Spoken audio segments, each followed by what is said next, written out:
बिहार में लगातार paper leak के मामले सामने आ रहे हैं। ऐसे में बीपीएससी आयोग की तरफ से शिक्षक बहाली यानी कि बीपीएससी शिक्षक भर्ती परीक्षा के तीसरे चरण को लेकर अब एक नया प्रोग्राम तैयार किया है। नमस्कार, मैं श्वेता और आप देख रहे हैं न्यूज फॉर नेशन। बिहार में शिक्षक बहाली के तीसरे चरण की परीक्षा के पेपर लीक हुए और पेपर लीक होने के बाद लगातार उस एग्जाम को पोस्टपोन किया जा रहा है और अब बीपीएससी आयोग की तरफ से नई नीति अपनाई गई है। आखिरकार बिहार में पेपर लीक को रोकने के लिए बीपीएससी आयोग ने क्या नई नीति बनाई है, चलिए हम आपको इस वीडियो में बताने वाले हैं। बिहार लोक सेवा आयोग के तीसरे चरण की शिक्षक नियुक्ति परीक्षा के प्रश्न पत्र को लेकर नया प्रोग्राम तैयार किया गया है। परीक्षा में कई तरह के बदलाव देखने को मिल रहे हैं। प्रश्न पत्र के लीक और वायरल होने से रोकने के लिए इसे कई सेट में तैयार किया जा रहा है। एक ही जिले में अलग अलग केंद्र पर प्रश्न पत्र के अलग अलग सेट रहेंगे और प्रश्न पत्र सेट करने में काफी सावधानी बरती गई है। जहां भी प्रश्न पत्र की छपाई होती है उससे भी इस बार बीपीएससी ने बदल दिया है। पुराने सभी परीक्षा केंद्रों में भी बदलाव करने की संभावना है। शिक्षक नियुक्ति परीक्षा 19 से 22 जुलाई तक 27 जिलों के कुल 404 केंद्रों पर आयोजित किए जाएंगे। इनमें से 6 लाख अभ्यर्थी अलग अलग सब्जेक्ट में शामिल होंगे। आयोग ने प्रवेश पत्र जारी कर दिया है। छात्रों की परीक्षा का शहर भी आवंटित कर दिया गया है। अभ्यर्थियों को परीक्षा केंद्र पर 1 घंटे पहले प्रवेश करना है। सभी केंद्रों में जैमर लगाने का निर्देश दिया है। डीएम के निर्देश पर परीक्षा आयोजित होनी है।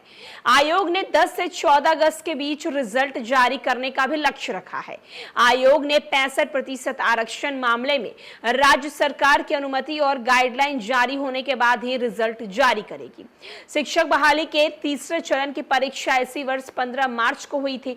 परीक्षा के दिन हजारीबाग के कुरका और पदमा और बरही स्थित कोहिनूर होटल और मैरिज हॉल में झारखंड पुलिस की मदद से संघन छापेमारी की गई और इस दौरान पाया गया कि होटलों के कई कमरों के अलावा मैरिज हॉल में 270 से ज्यादा अधिक अभ्यर्थियों को बैठाकर क्वेश्चन पेपर का उत्तर रटवाया जा रहा है।